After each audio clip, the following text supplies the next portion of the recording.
Good afternoon, everyone, and welcome to IP Consulting's webinar, SCADA Security Lifecycle, how to keep what's keeping you running.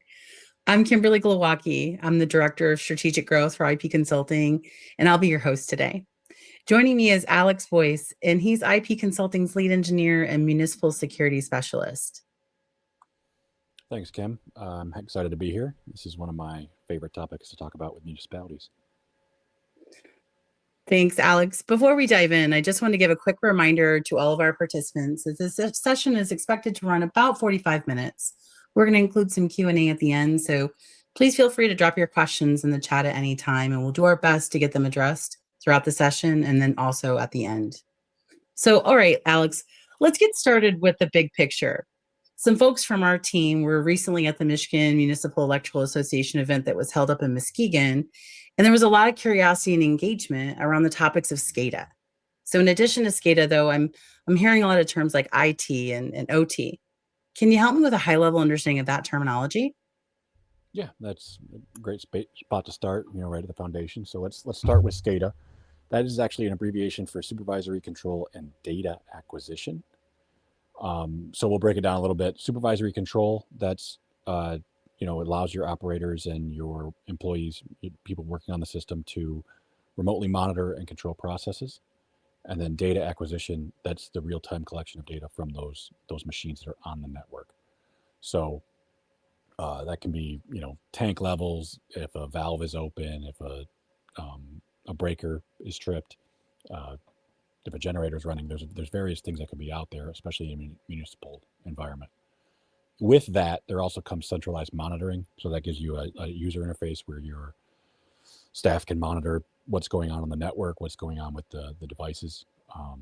And then you can also have some automation built into that. So, hey, when this happens, take this action. So we sensed that there was a surge here, so trip this breaker. I'm not an electrical engineer. I don't know.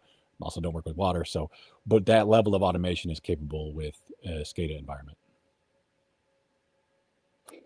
Okay, I think I'm tracking along with you. I heard control, acquisition, monitoring, and then that automation piece that, we know that there's a lot of opportunity there, and we're seeing more and more of that in the future. But how about the terms IT and OT?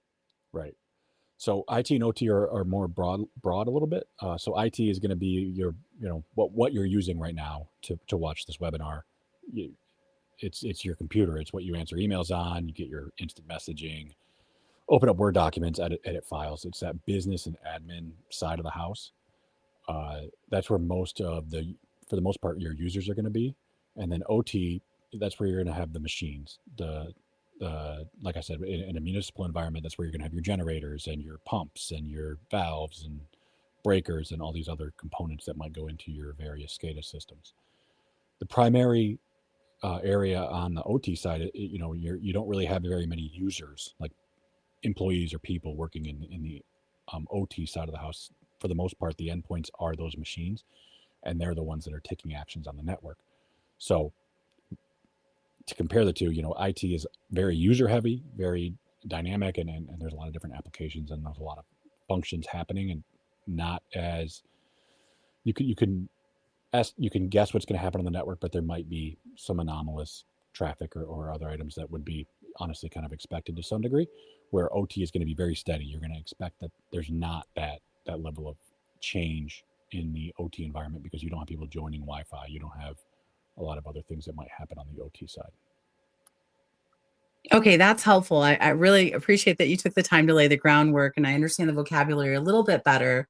So with all that said, I'd like to know, Alex, what are you seeing and hearing from municipalities and specifically that utility world when it comes to SCADA and even some of that cybersecurity?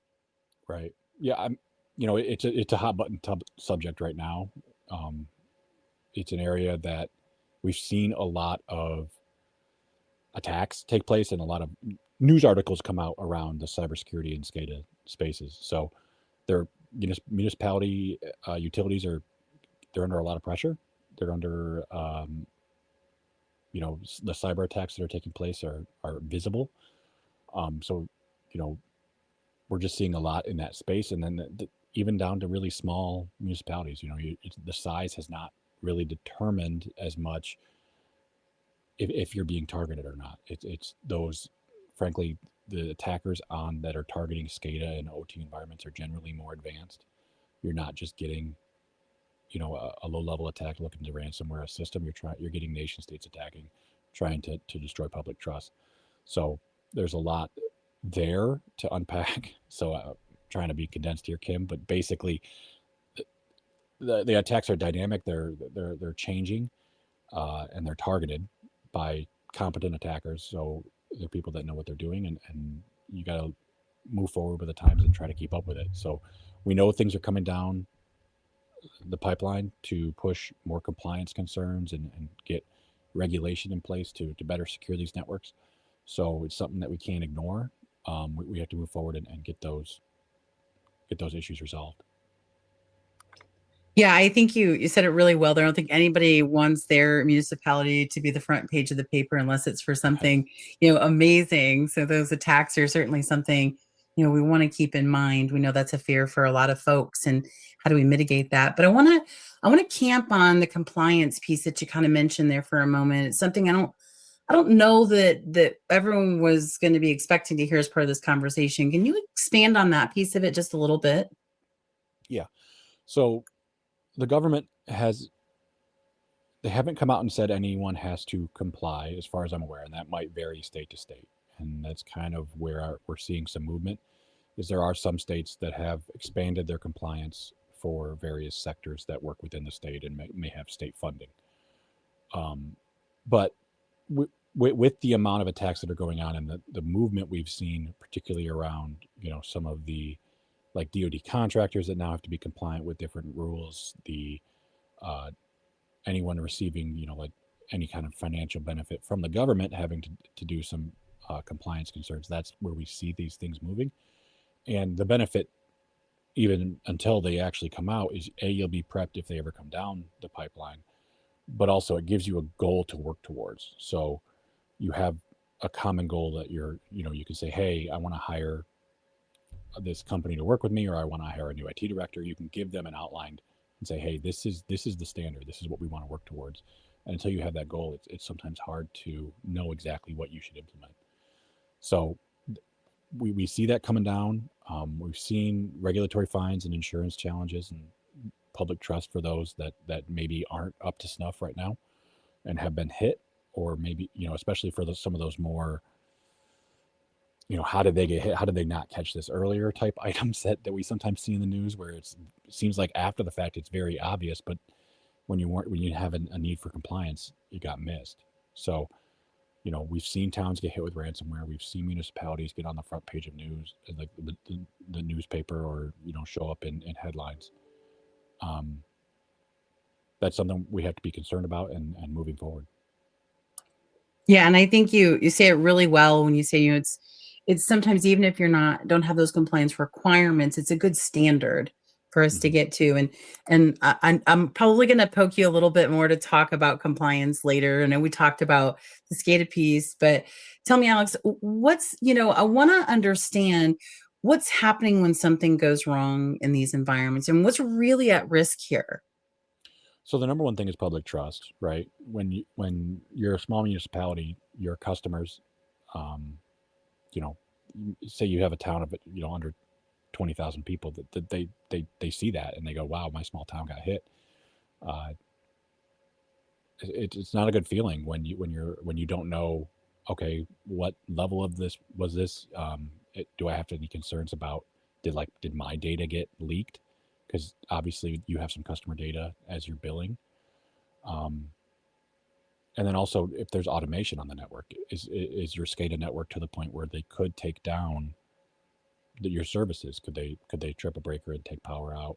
Could they close a valve? Could they feed too many chemicals into wastewater and cause some issue there?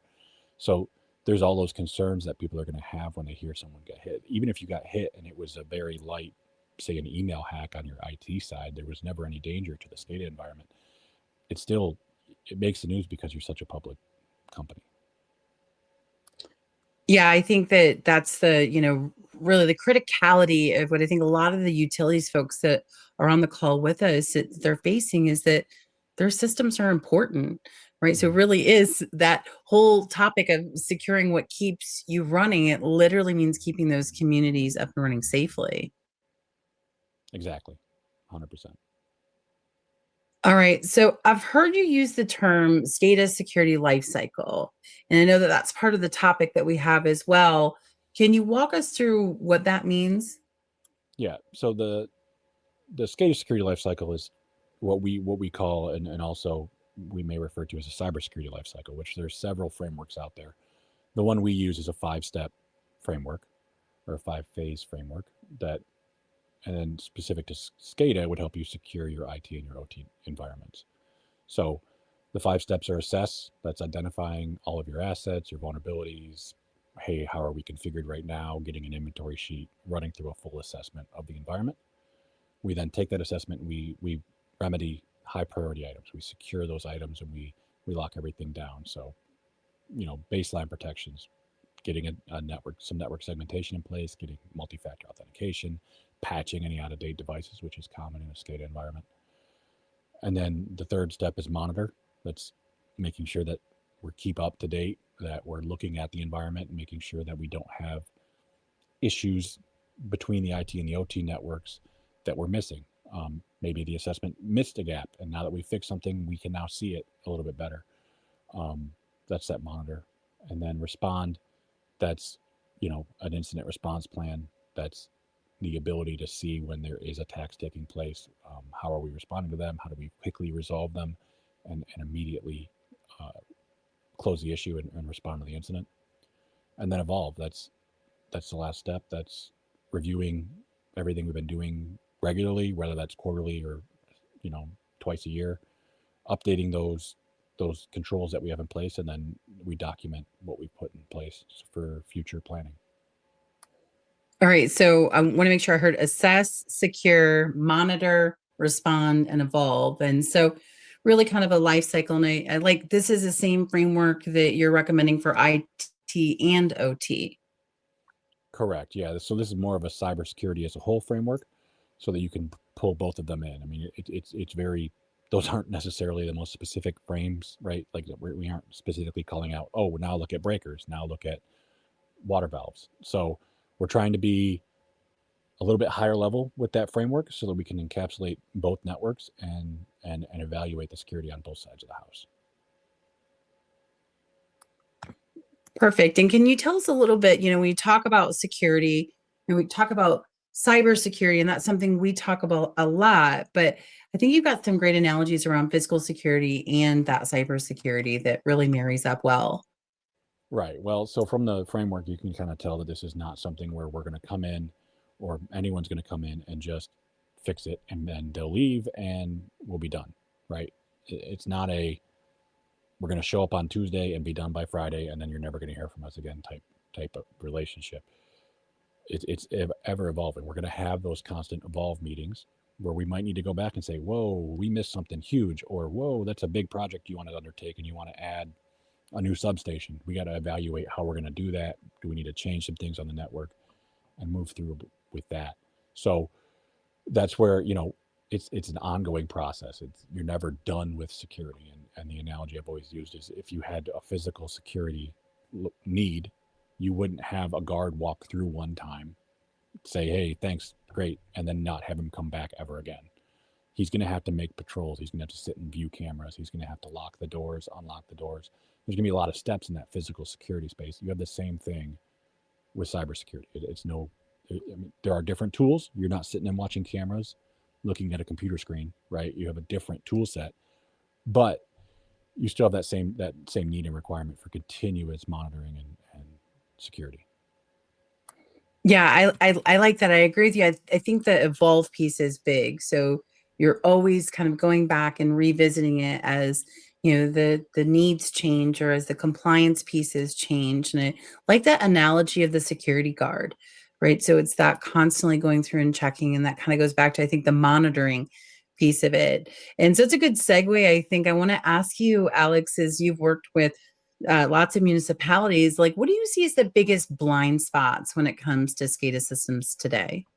Right. I think the top one is that show up I mean, there are really several, but the biggest one is probably just outdated firmware and having really old devices, right? So a lot of these SCADA devices, they were installed 10, 20 years ago. Like they're aging equipment that may not even have the capability to necessarily connect to a modern network. And so they have some kind of an adapter between them and the network. And then how do you keep that patched? How do you keep it secured? You got to, work with vendors a little bit, figure out exactly how we can lock that down and keep that segmented.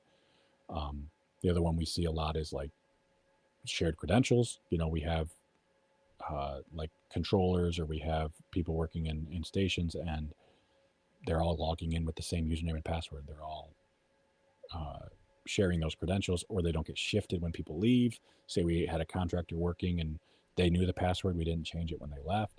We don't have any identify. If someone logged in and did a bunch of inappropriate actions, we wouldn't have the logs to really prove who did it. So there's a lot around that. Sometimes we have remote access turned on that isn't getting checked. We don't have, pen tests or other controls in place to make sure that that is actually a secure method for connection. Sometimes we see mixed environments where IT and OT don't have clear boundaries, and they're sharing cables and sharing infrastructure. And then a lack of monitoring would probably be the other one that we see quite a bit.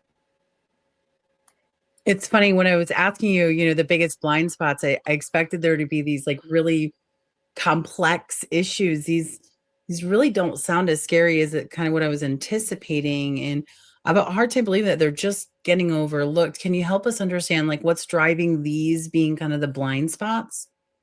I think a lot of it comes back to these systems existed before networks were around, right? So before we had a need for, hey, I want to monitor this and I want to be able to do it from my iPad at my house. I don't want to have to come into the office, right?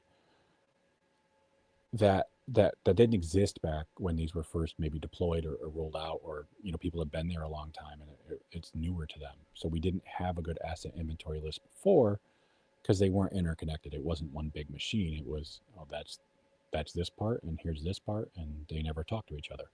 So I think that's part of it. And the other part is it's limited resources, right? Like if you don't have an IT department that's overseeing your OT environment as well, who's actually looking at the network and making sure that it's secured? I think that's probably the big part is, overlooked might not be the right word. It's just, did we know to look, right? Did we know that we had to do that? And then when you get it to some of these, some of them don't sound big, but if you have a completely mixed IT and OT environment, splitting that off might seem like a huge task, especially if you've never worked within that space. You don't have IT staff, or you have a very limited IT staff. That might be a huge task for you. But I think the key is you got to work through that one at a time. I've said in the past, if you're going to go dig a hole, you have to pick up a shovel and actually start digging the hole. Well, you can start with some of the easier items, right? You can start with, hey, we need to get these patched. We need to come up with a patching plan. We need to come up with, how do we split up our accounts so everyone's not using the same account? Lock down our remote access. Some of those items can be a little easier to work through than maybe, hey, we got to rewire the whole city and get all these devices split off on different switches and gear, because that's a bigger project that might be more expensive. Or we can move that down the line and get that fixed later on, and work with you to figure out how we can accomplish all those tasks. Yeah, thank you. I think you're right there. I also think with some of the IT folks that, IT is like, this isn't really ours. We don't really understand OT as Right. well. So how do they become the resources without maybe some of the understanding and some of the knowledge? And again, I think that comes back to the resources part that you had talked about. And I absolutely love, Alex, your analogy about the digging the hole, picking up the shovel, right? I mean, where do you start? You start with the things that are the lowest hanging fruit. So how do we get that going? And I like the idea that you kind of touched on. I'll probably push you a little bit harder on, helping us plan and come up with milestones so that we can really help get that traction. But I want to take us back to something that you had mentioned earlier about compliance. And I think there's some frameworks that you work within that may help serve municipalities, or that municipalities may be hearing or facing. Can you give us a little bit of a better understanding of that and maybe how to tackle them? Yeah, I mean, so there are a lot of frameworks out there, and they specialize in different areas. So with anything industrial, NIST, which is the National Institutes of Standards and Technologies. It's a federal government agency, department agency. I don't know exactly the frame there, but they have one called CSF, or Cybersecurity Framework, that's focused on anything from a small business to a large company, and they have specific frameworks around industrial areas, so they can work within OT as well. That's one.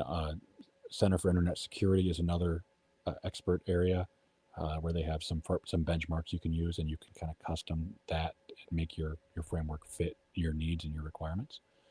The EPA has a few things out there that they may require or make recommendations.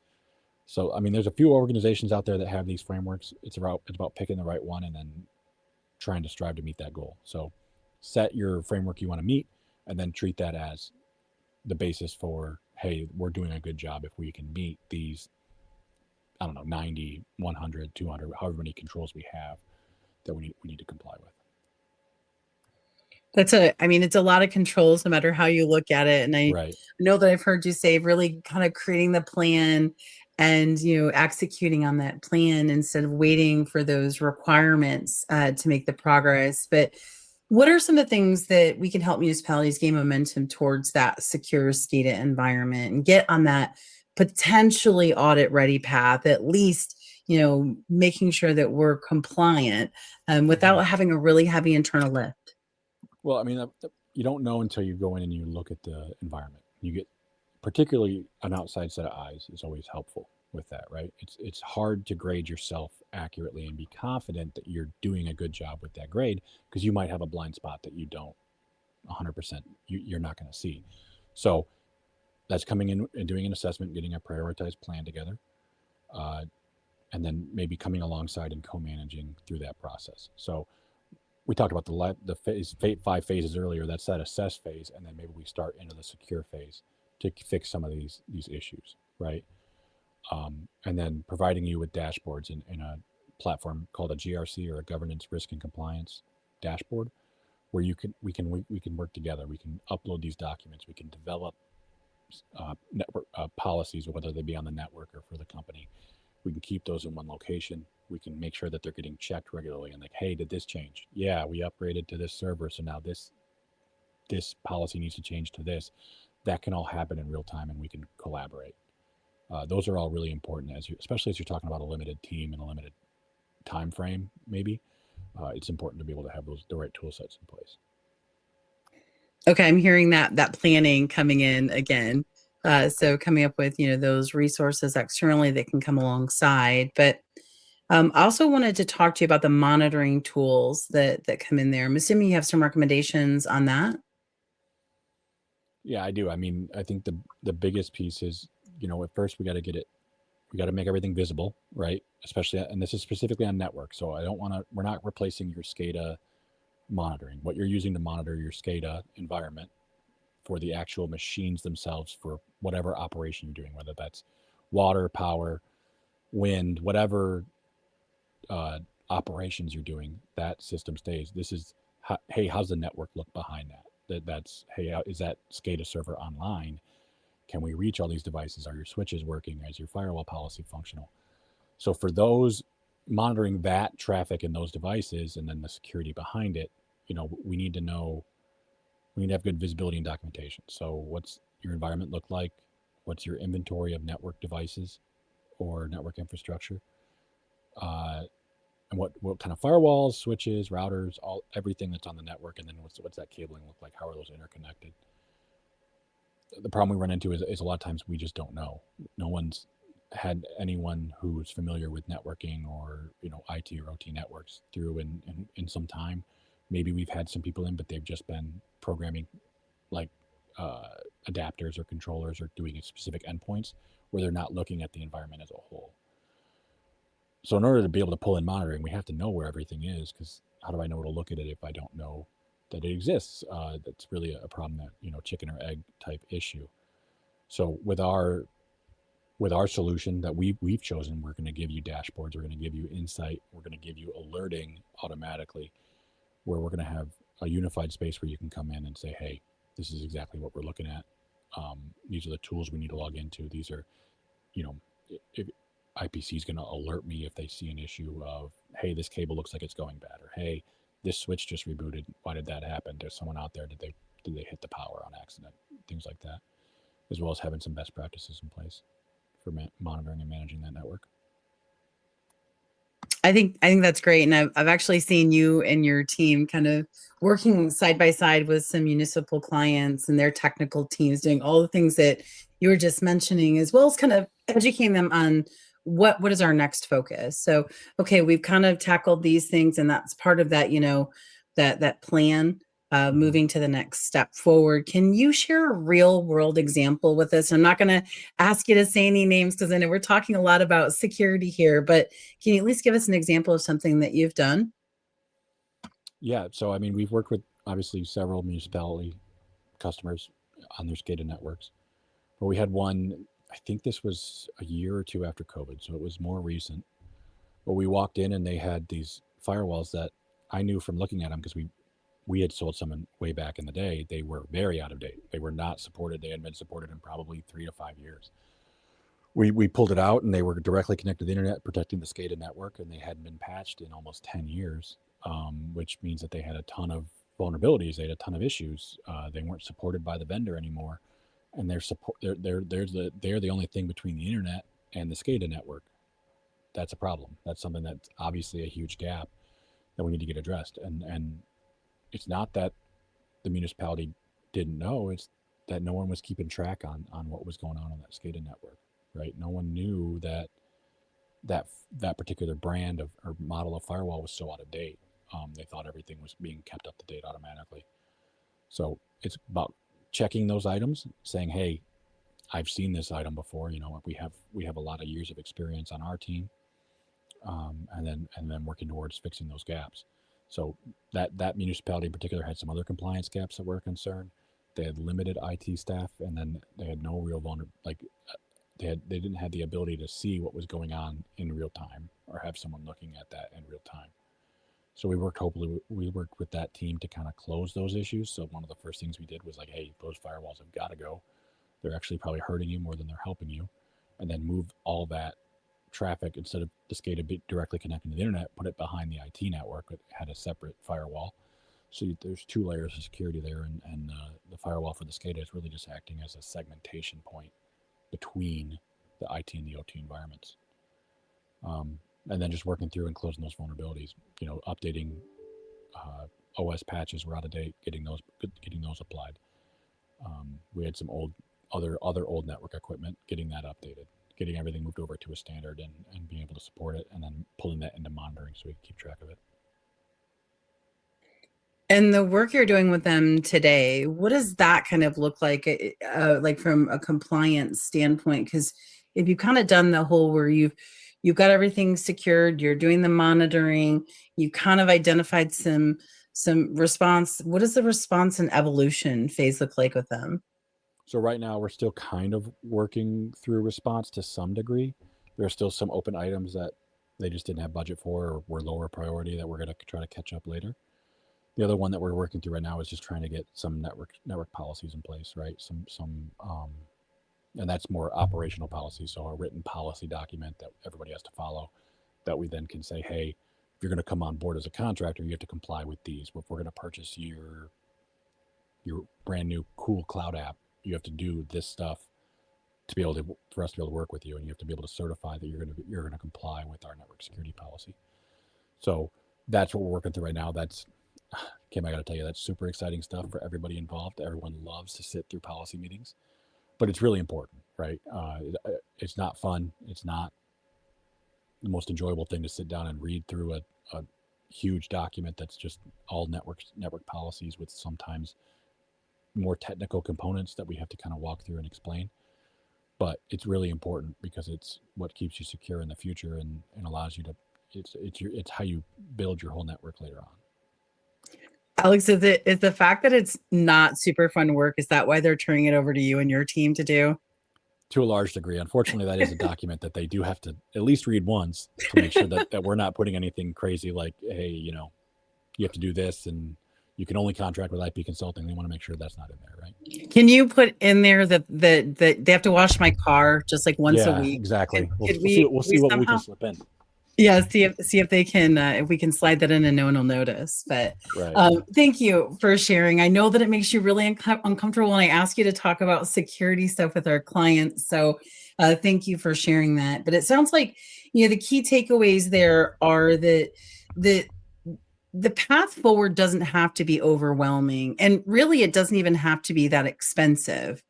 Can you talk a little bit about that? Yeah, I mean, it's important to have a roadmap, right? You need a plan. You need to know how big the hole has to be before you pick up the shovel. Ideally, you don't want to just start immediately digging. Uh, so you can reduce that cost a little bit, at least the upfront, by taking smaller bites out of it. So we can come in. When we do our assessment, we can rack and stack what those items need to be that we need to fix, and then take priority based on cost plus urgency, right? Or maybe a few different factors.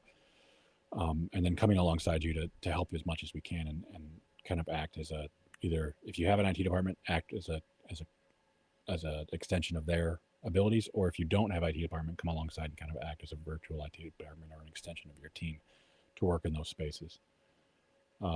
But then also, when there is a surge, if we come in and you go, hey, yeah, there's actually someone already in your environment and you didn't know it, we can come in and act as a surge support to assist you in resolving whatever issues might be out there that might be very concerning, and you might need to escalate a little bit more quickly. Yeah, no, I think that's a lot of options. So depending on where someone is in their journey, it sounds like you've got a good concept on how we could help them build the path forward. So I really like that. And I gotta believe that for some of the folks who are listening, they're like, yeah, I love all this, but where do I get started, like, today? What's the best next step recommendations that you have if they're really engaged in starting to improve that SCADA security? I think there's two things. First, I think it comes back to your framework. We want as quickly as possible to establish what's the goal. Right now, I think part of the issue you might be running into is you're trying to approach this without, okay, I'm starting here, I want to get to here. If you don't have where you're trying to get to, it's hard to plan everything out and get to and be able to work forward. So we want to determine the best cybersecurity framework for the organization, and that might vary a little bit.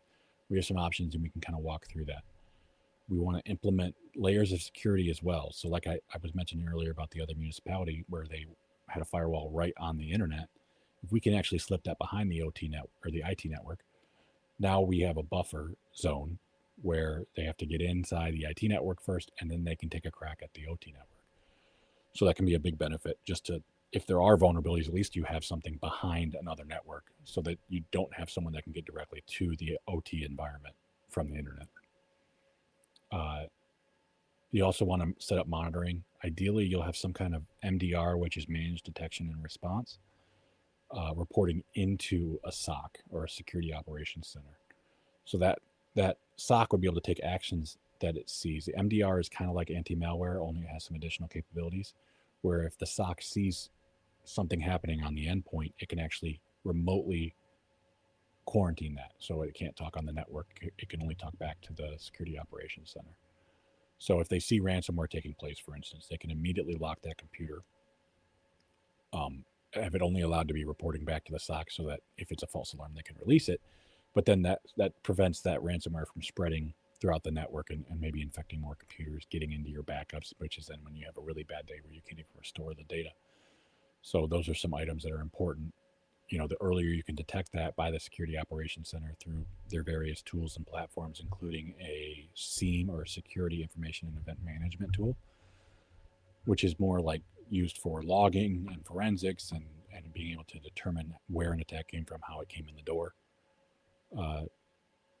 When you have all those tools reporting into those locations, you can detect attacks a lot earlier. There was a study that came out that showed, on average in an IT network, we're looking at about 200 to 240 days that an attacker would live in the environment before they were recognized. So the quicker we can get them recognized and identified and then out of the network, the less likely you are to get hit. So that's really important, to be able to find them and then get them out of the environment. So those are probably the big areas, Kim, when it comes to just getting started. Identify the framework, assess against that framework, and then fix all those items. I like that. That seems really like simplistic. And I know we touched on earlier the assessments, and that was part of the identifying the risk, measuring the compliance, putting together that kind of action plan. Can you give me a little bit more flavor on how that comes to life? Yeah, so we have tool sets that we run. So we can run it on the IT environment, in the cloud, on the SCADA environment. We might not be able to get specific with if you have some custom machines out there, right? Like it's for computers, not necessarily we're not going to be able to tell you, oh yeah, this machine is XYZ, whatever. But those tools are going to be able to go in and look at those networks and determine from a security standpoint, how do the computers look, how do the switches look, how do the firewalls look, and evaluate the current status of those network devices. Then we sit down and it spits out hundreds of pages of information when we do these. We're not going to just be like, all right, hot potato, here you go ahead and review all this. We're going to have an engineer sit down and review all that data, go through it, and then create an executive summary. We try to make it as non-technical as possible, so that you can present that to your board, to your governance body, whoever needs to see it to determine if they want to move forward. So we're included in that is obviously a report of everything we saw in the environment, some concerns we might have. There's some grading that comes along that based on a framework from them. But we then can take that and bump it up against the framework that you choose. And then we can also provide a list that the engineer looks at and goes, hey, if this was my environment, these are the really high priority items that we should prioritize first. And we'll take into account, like, okay, this is urgent, but it's also extremely expensive.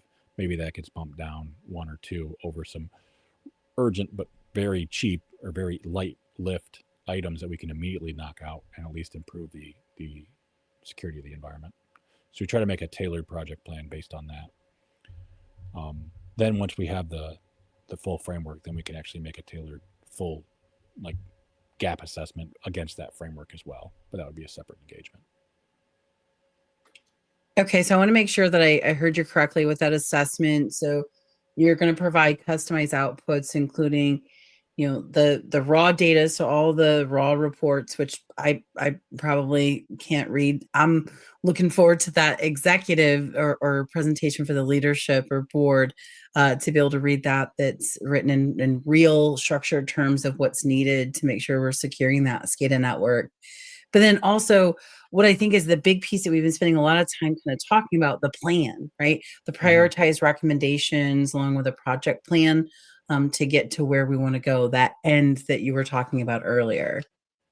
Is that right?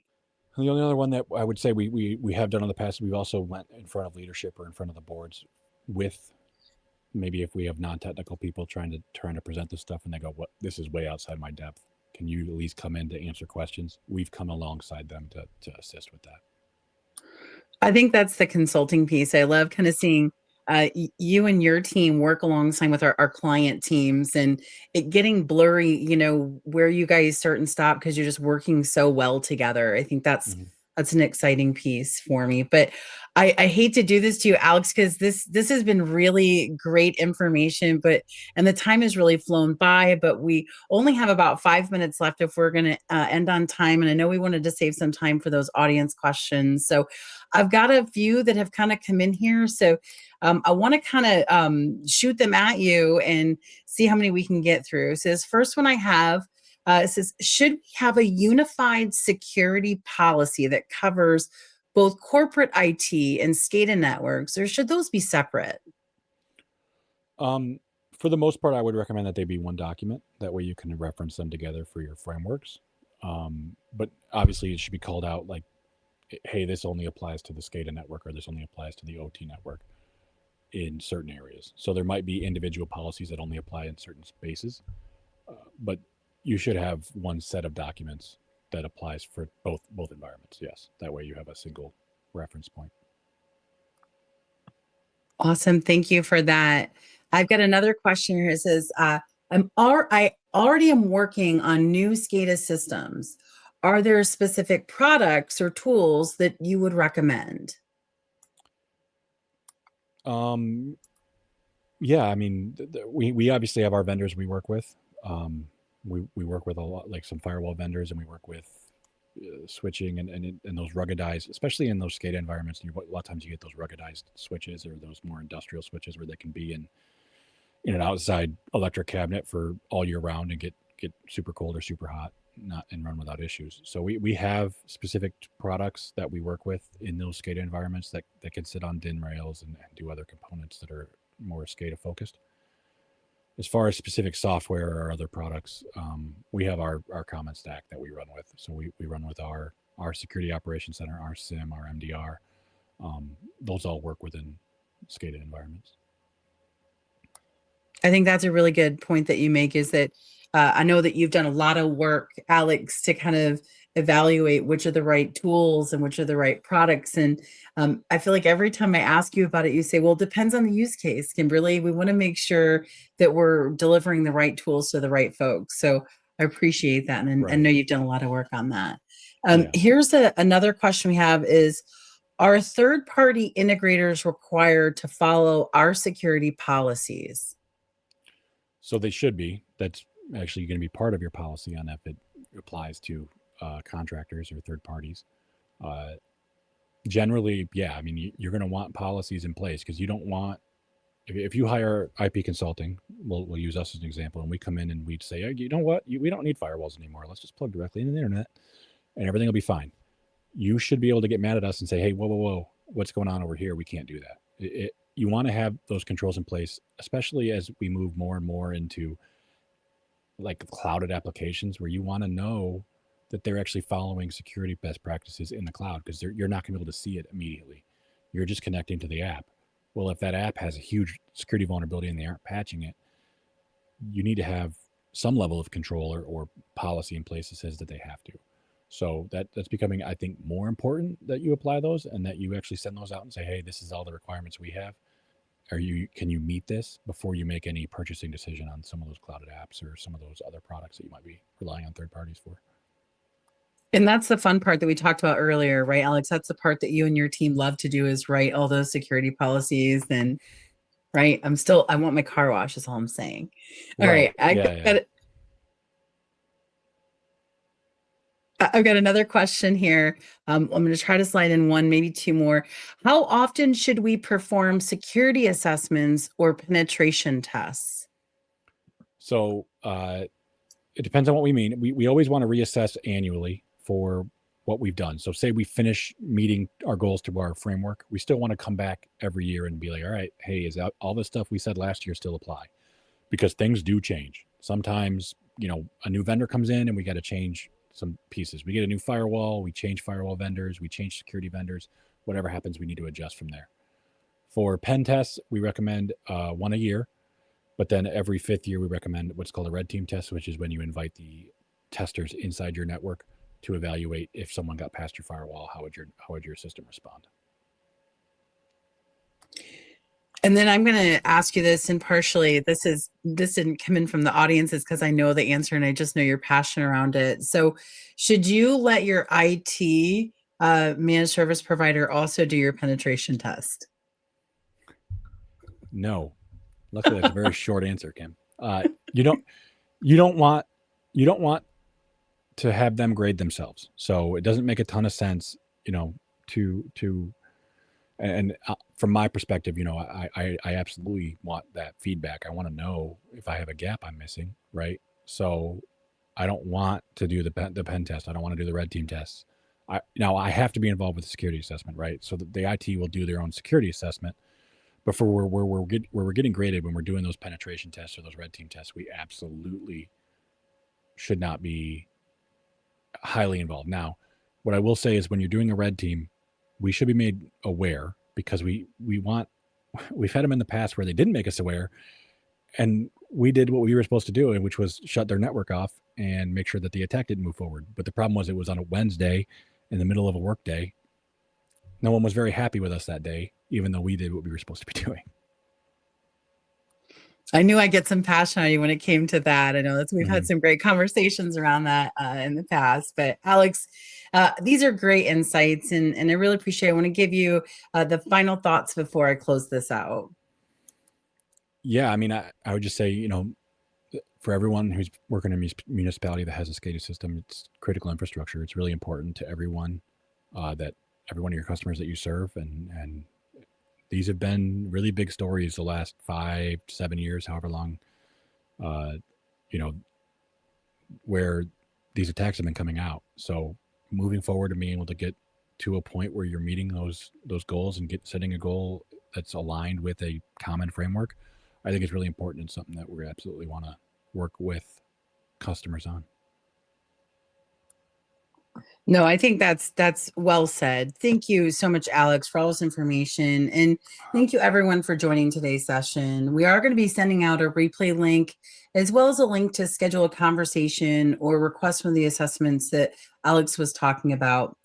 As a reminder, we're always looking for topics that are valuable to all of you. So please drop by our website or send us a message if you have a topic that you'd like to hear more about in a future webinar. I think our next topic for December, we're working on it, is how to choose the right hypervisor for your organization. And I don't know what the fancy marketing title is going to be yet, but I know that that's something that we've had a lot of customers ask us for. How do I get the right hypervisor? So finally, on behalf of IP Consulting, thank you all for your continued commitment to securing the systems that keep our communities running. Please do enjoy the rest of your Wednesday. Thank you.